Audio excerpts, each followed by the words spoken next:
Hello everyone, welcome to Liquid Assets TV, the internet's most educational and entertaining cocktail and spirit show. I'm your host, Jerry McGill, aka Dr. Drinks. And man, do I have a treat for you guys. I have found a new favorite tequila.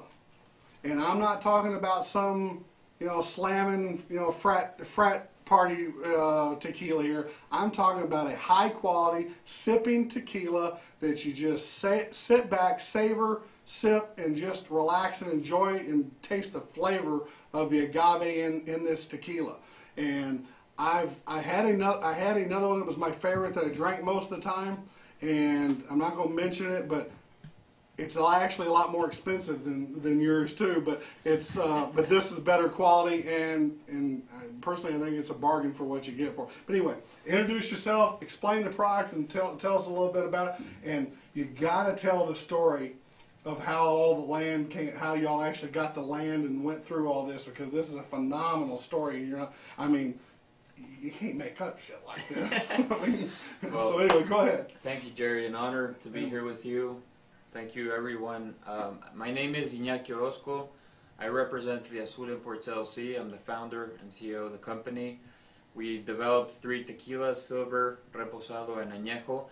And you're right, the story behind these tequilas is just phenomenal. Yeah. And it feels like it was my duty to carry this out. Well, it is. It's your destiny. It was my destiny. After you've heard the whole story and the product and everything, and it's your destiny to carry this on and do it. So I guess so. And so far, I think I've been doing a pretty okay job. I think you're doing a good job. You're doing a great job. Anyway, well, I was born in Mexico City.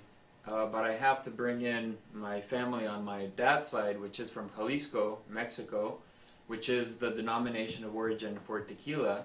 And Jerry, believe it or not, we have to take ourselves back 200 years to my great-great-grandmother, who, believe it or not, was a crucial piece in the Mexican independence that, as everybody knows, overthrew the Spanish to claim independence. So, grandmother, not grandfather, grandmother. So this believe it or not, this is a tough old woman. This is a tough old bird. We're talking about a woman here. Yeah. A strategist, an amazing, brilliant woman that, on the one end, was working for the Spanish because she was awarded a big chunk of land, and she was working the land with a bunch of smaller families, collecting money and giving the Spanish a contribution. But on the other hand, what the Spanish did not know is that she was talking to the conspiracy group that was getting together in the city of Querétaro, and because she was awarded this piece of land in the highlands, it was a strategic and focal point that made it an easy access in case that she had to send the armed forces that she was congregating to fight in the war to overthrow the Spanish. So in a way, like the Mexican Paul Revere, I want to say, so that people can put it into context, So, let's fast forward 200 years, and there comes Iñaki, me, into the picture. I saw this piece of land within a ranch house that my father developed, and I just had to jump on it, Jerry. I mean, I saw it there, it was unused. I knew it was within the denomination of origin for tequila. I had been a big fan of tequila, on the drinking end, because tequila was becoming a very popular beverage in Mexico, and I planted my first agave. And this was about 11 years ago. And as many of you know, agave is a raw material, the main component to make tequila. And so I planted my first agave. I was extremely lucky that it was not an inclement winter, because the plant made it a full year and it blossomed very nice.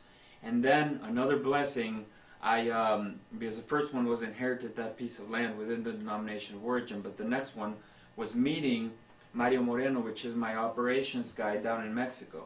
You're talking about one of the most sought after field engineers in terms of agave, who worked for Cuervo for more than 20 years, overseeing their largest La Rojeña estate, which holds about 4 to 6 million agaves. We're not anywhere close, but we're getting there. Well, I mean, we're getting there. Yeah. Well, you got to have the demand to plant that kind of plants too. Exactly. But anyway, that's awesome that you were able to get somebody like this, because obviously the knowledge is just, you couldn't have probably paid for that kind of knowledge to be able to find somebody that was willing to come in to do that. do that type of thing. As soon as I met this guy, Jerry, we became partners because, yes, agave is a hardy plant, but it requires care and knowledge behind it. And you're going to see why when I walk you through the different ingredients or the different agents that we use to create these beautiful tequilas. But anyway, going back to how this all came about, I met this guy. I lived for a couple more years in Mexico. Then I came to the U.S., to Houston, to get my master's in business at Rice University, and did not even conceive the idea of selling tequila. I was just committed to selling my plant as raw material to the big houses of tequila, you know, Cuervo or Salsa, because I had the contact, so that was all really I wanted to do. But then I took a step more deep into the tequila industry in this wonderful country, and I realized premium tequila was not what was premium to me, and what I knew I could put in front of the American consumer as a true premium tequila, and that's what really got me motivated to getting into this industry. And so therefore the tagline, and I'm honored to be now a Houston resident, Houston, Texas, and now we go by born in Mexico, raised in Houston, which to us carries a lot of pride and a lot of honor. That's so great. Basically that's a history behind these tequilas. That's awesome. Well, let's talk a little bit. Let's go into a little bit of 101 on how the agave is harvested and all that. I mean, get in and tell everybody a little bit about it so they can kind of understand. There's this great tradition, and it's still, a lot of it is still done the old school way of harvesting these and cooking the agave and everything. And I like the tradition of it. It's not some, you know, big fancy processing, you know, that it goes through in a machine and all this. You still have people that are out there harvesting this out of a field. So anyway, talk a little bit about that. You're absolutely right, Jerry, and we have to take ourselves back to like the 1500s when the Aztecs were history, and they fermented sap out of the maguey plant. They did not know how to distill, but the practices of fermentation go back to the Aztecs and the tie to the maguey, which in a way is related to the agave. So then after the Spanish came in and took over, they brought the distillation process, they brought that knowledge to the Aztecs. And so the Spanish, knowing that the Aztecs were transforming this sap from the maguey plant, the Spanish transformed that and distilled it and turned it into mezcal, which is today, as you know, the grandfather of tequila. It was not until Cuervo established itself in Mexico in the 1700s that tequila really came about. And not until the 1840, around that time, where we had a German scientist by the name of Weber come in, and according to the taste, the profile of tequila, he determined that out of the thousands of different agaves that we have today, the only agave that can be used to produce tequila is the blue agave Tequilana Weber, and it carries his name. Now I know where that name came from. I learned something new, because I'd never known. I'd always wondered, because that name just doesn't sound like it's of any Spanish descent. Absolutely Weber, not. you know, like where does that come from? So some guy figured out and they decided, and that was the best quality plant to do it. And the mezcal is, I actually like it too, because it's got that smoky, earthy. Yeah. Tone, I mean flavors and stuff to it, and I'm a fan of it too. And there's some new ones that are out that are really good. And then speaking of smoky, we're going to try something. I'm going to make you a drink here in a few minutes. It's got a little smoky character to it too. So anyway, keep going. You're doing great. Thank you. So basically that's the land, you know, and it's very important. A good tequila is like a good wine. The grade for a good wine is as important as a good agave for a tequila. And a lot of people don't know, but agave plants take 6 to 8 years to mature in the soil, and they can only be used once. So picture a pineapple-shaped heart that has a lot of pointy leaves coming out from it, which is the protecting agent of the plant. You wait 6 to 8 years to mature. You obviously apply certain things to procure and take care of the plant. Once it's fully ripened, you get it out, and as you said, you first cook it to make the fibers extractable, to be able to extract the sugars from the fiber. After that, you smash them to get the fibers from it's like sugar cane. You know how you can Same. suck a sugar cane and get the Right. water out of it? So once it's mushy after it's been cooked, you can extract the fibers. Then you put it in a big ferment tank. You apply the yeast. It turns it into the sugars into alcohol, and then you distill it, and then you bottle it for silver, or you let it rest for reposado, or you age it for añejo. That's what reposado is, rest. And reposado is rested. That's what that means. And so basically, that's a tequila 101. That's the way to make tequila. So after those 6 to 8 years, the process is really simple, really easy.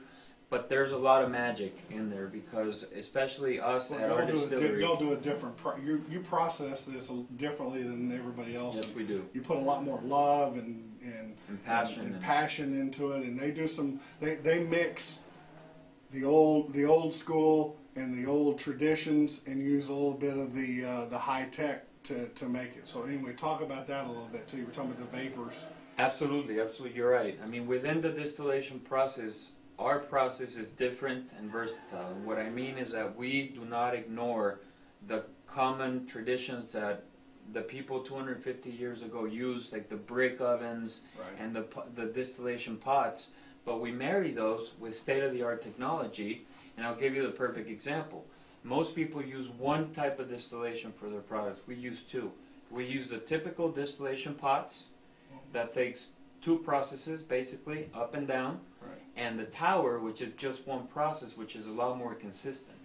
And so by mixing those two, the profiles in our tequila, even if it's the same one, because you know in distillation what happens is that you cut out the heads and the tails, which is the alcohol that we do not, as humans, cannot consume, in the ethanol and the methanols, and we keep the heart of the agave. And so by mixing those two techniques, we get a very unique tasting profile. That's great. Well, talk a little bit about how let's talk a little bit about how it's aged. Well, and then again, that's another part of the magic, I think, that brings this such a high quality and sipping tequilas to your table today. As we said, the silver is not aged. It's just bottled right after distillation.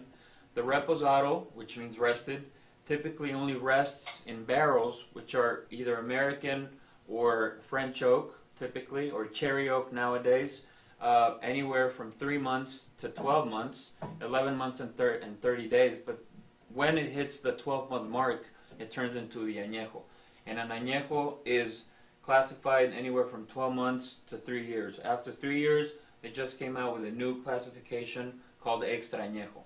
But we think outside the box, and we age our products a little bit longer than the competition because of the tasting profiles and the uniqueness that we want to target and we want to achieve to marry the likes of the aficionados and the traditional drinkers alike. We get from aging a little bit longer, and as I said, achieving these unique tasting profiles. So we go for 9 months in the reposado and for 24 months in the añejo. Yeah, but the key to this is what you age it in. Very good. That's the cool part. This is what makes it unique, and this is what gives it. This is what that converted me over to the product. So I mean, here it comes. Here's the big secret. And again, I have to give credit to who deserves credit, Jerry. And we were blessed with a maestro tequilero that we have, because if it not were for him, I just kind of was the front runner as to the profiles that I wanted. Right. But he made them happen, you know. And two main things: the barrels, as you said, and the pre-bottling techniques that we applied. The pre-bottling techniques is something traditional that a lot of companies use, but we do it differently. We apply oxygen vapors and we use carbon filters before we actually bottle our products to mask and to spike some of the notes that come ingrained in our tequilas.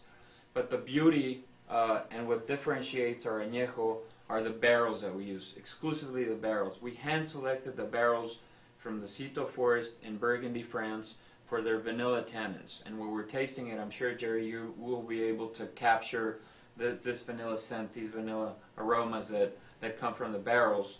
And more importantly, we use barrels that have been aging cognac and brandy beforehand. We don't scrape the barrels. We don't aerate the barrels. We just know that by dumping our stuff in there, with all the notes and everything that's captured in the barrels, are going to give us that unique taste, that unique profile that you like so much. Oh, it just gives it this fruity. It's just different than any other tequila I've ever tried, and I just, it strikes me that nobody's done this, what y'all have done by aging it in these barrels, and it puts off a tremendous amount of flavor, and then the smell to it too. And let me back up just a little bit, because I thought something that was really unique too. We were talking earlier, and you were telling me about how you actually treat the plants too. So I thought that was really unique too. That's a very important component in a reposado, Jerry. We apply citrus flakes in the way of a microorganism that nurtures the plants. So as an agent for the plants to be more vigorous and give more agave fructose, which I have to add, when we taste the silver, you're going to note the agave floralness in there. And we pride ourselves in that we only harvest the plants that have the highest agave fructose in them. But going back to the reposado, we want to spike that citrusy kind of notes that we apply to the plants when we are planting them, which is not a very common thing. You know, I mean, we are kind of defining our profiles ever since we were planting the agaves. So 6 to 8 years before we're even going through the process of making the tequila. Well, it's obviously in the flavor. I mean, because when you taste the reposado, you told me that, and then I tasted it, and you can actually taste those flavors in Absolutely. it. And it just amazes me that you can treat a plant that's still in the ground, and then once it goes through distillation and fermentation, goes through the whole process, that those flavors are still in there. That just amazes me how that happens and works. But it's obviously it's in there. I mean, taste it. It's really good. And we have to, as I said, I mean, we have a great team of people working in Mexico and just creating these amazing tequilas. And because I just knew what I wanted, but these guys made it happen. You know, and this was a way to make it happen. And we put a lot of love and passion, and we can see the results. And I know you can't wait, and I can't wait to taste it. I'm sitting here I'm drooling. I'm ready to try it. I haven't tried the silver. The reposado is just got that that orangey citrus, that zest, that citrus zest flavor to it, and then of course, you know, the añejo speaks for itself. It's, you know, it's completely different than anything else I've ever had, and so what is it? Let's drink. Yeah, let's drink.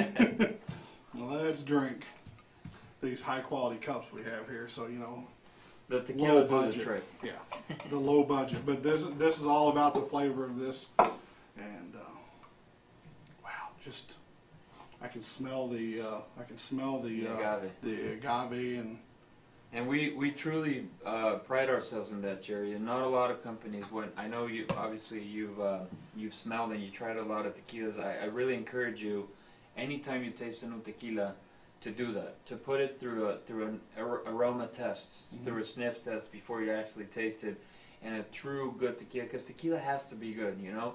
6 to 8 years in the soil build a very rich, very powerful sap, and then we transform and make into this wonderful beverage. But a true good tequila has to take you back to the plantation, and you can smell the floralness and the agave in there. You smell the agave in it.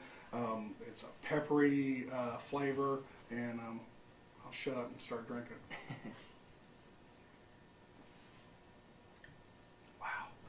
I mean, it's just, the flavor's there, but this is for people, this is an uncut. I mean, this is, you know, gone through the process, and it hasn't been aged, and you're tasting the real agave, and you're tasting the fruit of the plant here.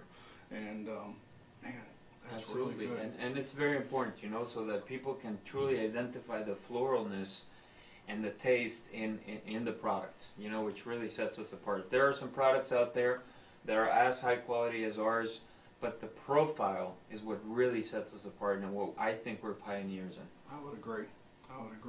All right, let's move on. Let's move to the reposado, and as I said, I guess the magic of our maestro tequilero starts here, because with the silver you can do so much, because as Jerry commented before, a lot of the magic happens in the aging. So this baby we age for 9 months, and we truly, with those pre-bottling techniques, wanted to spike that citrusy flavor. I mean, it's so fresh and it's so just natural that we wanted to make sure that we provided that orangey zest that Jerry was talking about. Well, your packaging's phenomenal here too, and obviously you probably do that for a U.S. Market. It's all about how something looks and how it comes off. So, I mean, the packaging is just. You're absolutely right, it's Jerry. beautiful. Without neglecting the roots of tequila itself, because I am proud of representing an iconic product of my country, and we were blessed that it was awarded a denomination of origin, because you can only grow agave, produce and bottle tequila in Mexico. From all the world, this can only be done in Mexico. And within Mexico, there's only 5 states, and within those 5 states, only Jalisco is statewide to where you can plant and go through the process. The other states, it's only certain municipalities that have been certified by the Regulatory Council of Tequila. Well, that's mainly about the soils and that type and of the thing. climate and all that, absolutely. Okay. Well, man, the orange just pops right out. I mean, I say orange. I mean, it might even be a grapefruit type smell, and it's so different. That's what that's what makes it so unique, is that it's just different than anything else I've tasted or tried. So let's drink some of this. Salud. And see the aging process in here. You're getting more of that orangey citrus flavor, and it's the pepper's still there. The peppery agave flavor is still there, but it's, when you smell it, you smell the orange and the citrus and smell to it, and you don't necessarily taste as much pepper to it. But then when this comes back, it's a combination, a perfect marriage between the agave, the peppery flavor to it, the earthy, dirt type, and the citrus together. That's what makes it unique. It's really good. And we did try to give each one of our tequilas a very unique and very particular taste, so that we could please every type of customer out there, and I think that we're on that route to really separate within our 3 tequilas to where this can appeal to a certain crowd and so forth, depending on the mood and the type of palate that you have. What they want. And this is it's going to be more of a citrusy, and this is going to have a little more of a cognac or brandy or flavor, which, flavor. I mean, I can't get enough of it. So that's, this is the one. So in honor, I can't dare put it in a plastic cup. So here we go. So let's put it in a. And I'm glad you did, Jerry, because now you're going to do justice to the aromatics and the bouquet that comes out of this tequila. Yeah, I'm not going to wait.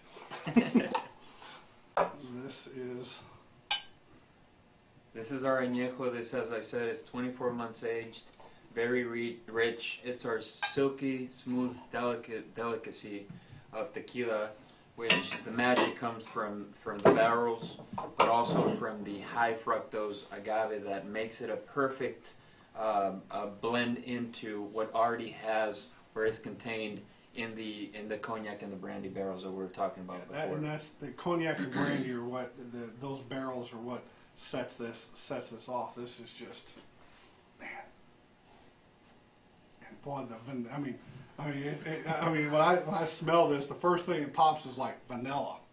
I mean, it's just the vanilla smell, and it's just very, very strong. I can smell this all day. Oh. It's a subtle complexity that just makes a beautiful. It doesn't smell like alcohol. It smells like it smells like a vanilla citrus type combination, and then you get a lot of sweet tones to it. So hide this bottle over here so they don't take it with them, because that's really good. So hey.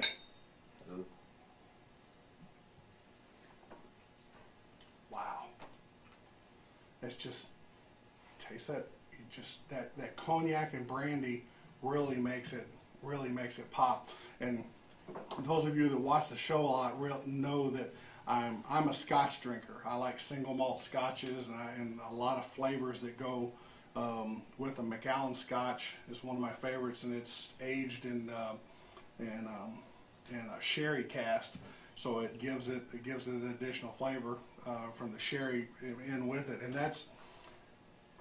again I'm going to reiterate this to you. This is a sipping type tequila. This ain't no frat party shooting slamming tequila. This is set back, sipping and relaxing and enjoying the quality of the flavor of it, and my hat's off to you. She did a phenomenal job with this.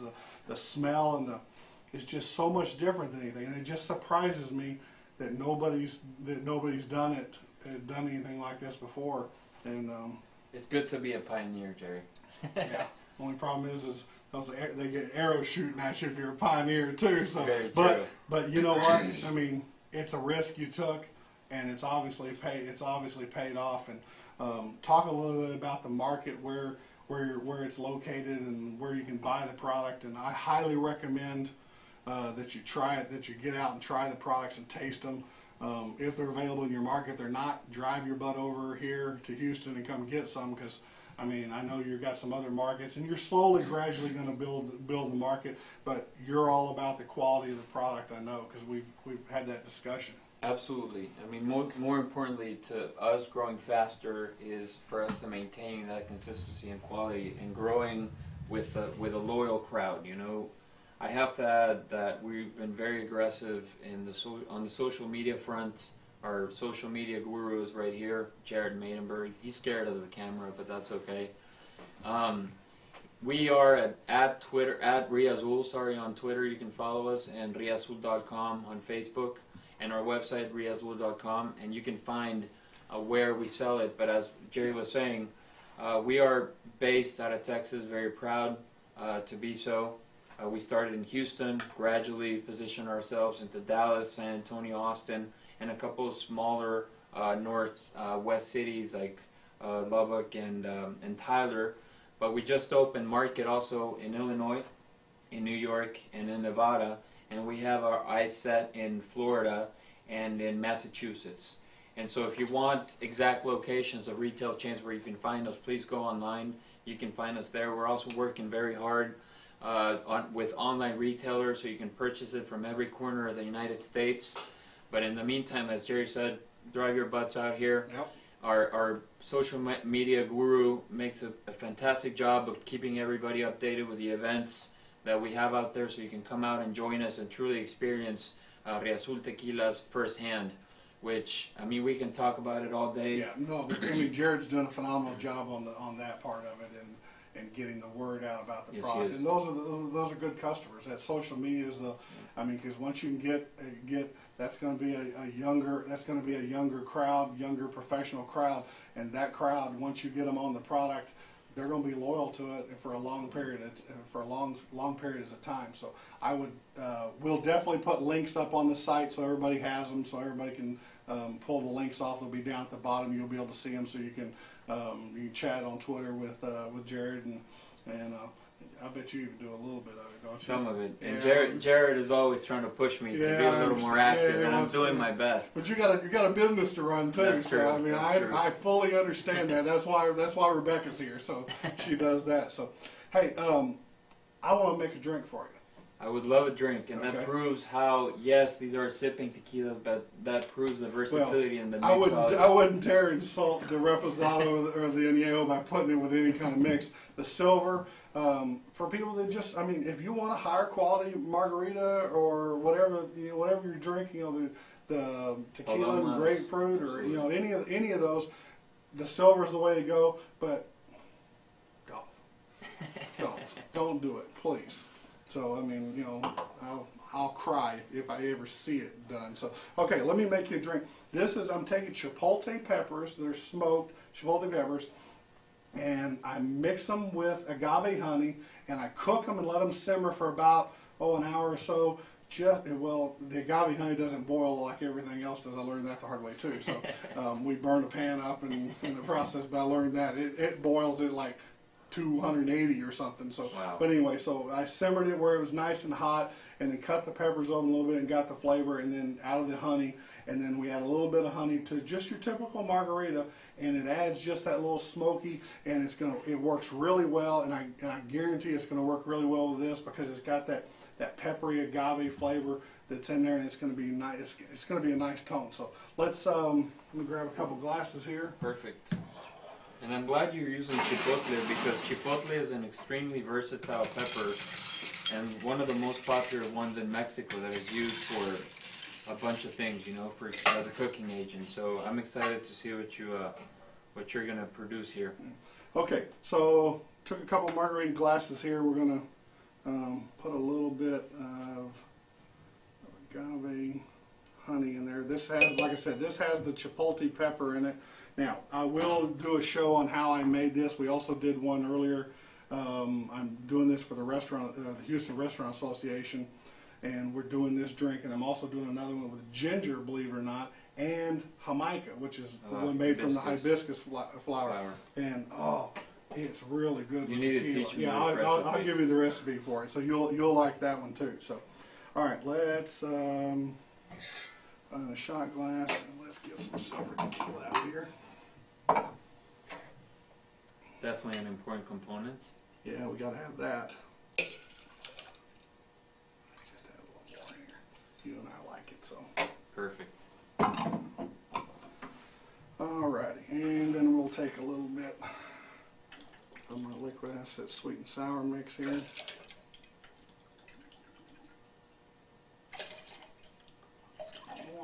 And normally I wouldn't shake this, but considering there's agave honey in there, we probably ought to shake it to get it to dissolve a little bit. So, Can't wait. alrighty. I can already smell the peppery coming from the chipotle and the agave nectar. Yeah, it's. And the RiAzul silver, obviously. Well, thank you. Cheers, Salud. my friend. Wow.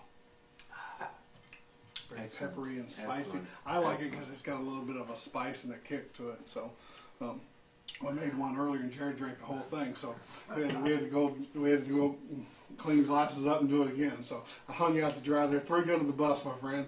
So anyway, I really appreciate you coming in today and letting us taste these and try these and talk about a little bit of them. And phenomenal product. I highly recommend that you go out and try these. And our restaurateurs and bar owners, you might think about doing this as a tequila flight of some sort. We've got a stand over here. We've done some things with a stand and doing tequila flights. We've actually taken these little small glasses like this too and cut a board, and they drop in the board, and so that everybody can sample and see the difference in the three. So I highly recommend that the restaurateurs think about doing that. These would be the phenomenal products to do it with and taste them and let people try them. So again, thanks for coming. Thank you very much, Yuri. Glad you're here. So remember, you never know when you might see me behind the bar of your local watering hole. Thanks, everybody. Cheers. Salud. Salute.